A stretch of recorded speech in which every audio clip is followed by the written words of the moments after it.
Polisi mengungkap kronologi awal kasus pembunuhan di lingkungan Ujung Baru, Kelurahan Sidodadi, Kecamatan Wonomulyo, Kabupaten Polewali Mandar, Polman, Jumat, 14 November 2025. Berdasarkan informasi awal diterima tribun-sulbar.com, kejadian ini berawal saat korban C, 45, dan pelaku inisial A, 35, cekcok karena masalah bakar sampah.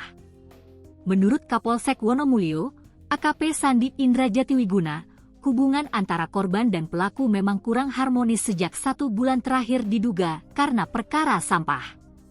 Padahal mereka masih memiliki hubungan keluarga dan memang hidup bertetangga rumah. Peristiwa naas ini terjadi, korban mendatangi rumah pelaku dan terlibat cekcok hingga akhirnya pelaku langsung gelap mata melukai korban dengan senjata tajam. Pelaku menegur korban karena aktivitas bakar sampah dianggap mengganggu, sempat tidak terima korban ini, ada ketersinggungan, terang AKP Sandi. Namun kasus ini masih dalam proses penyelidikan mendalam, polisi belum memastikan motif utama terjadinya tragedi berdarah ini. Motifnya masih kita selidiki, tapi berdasarkan informasi sebulan lalu korban dan pelaku sempat terlibat cekcok, kata. Lanjut Sandi menerangkan, sejak sebulan lalu pelaku dan korban sempat terlibat cekcok masalah sampah. Kronologi kejadian bermula ketika korban menyambangi pelaku di rumahnya yang berujung cekcok. Mereka saling berkeluarga. Korban mendatangi rumah pelaku dan pelaku melakukan pemarangan, ucapnya.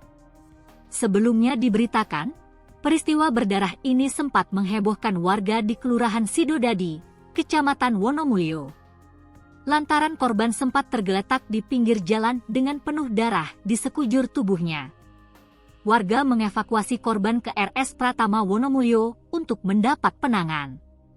Namun nyawa korban tidak dapat diselamatkan akibat luka sabetan senjata tajam.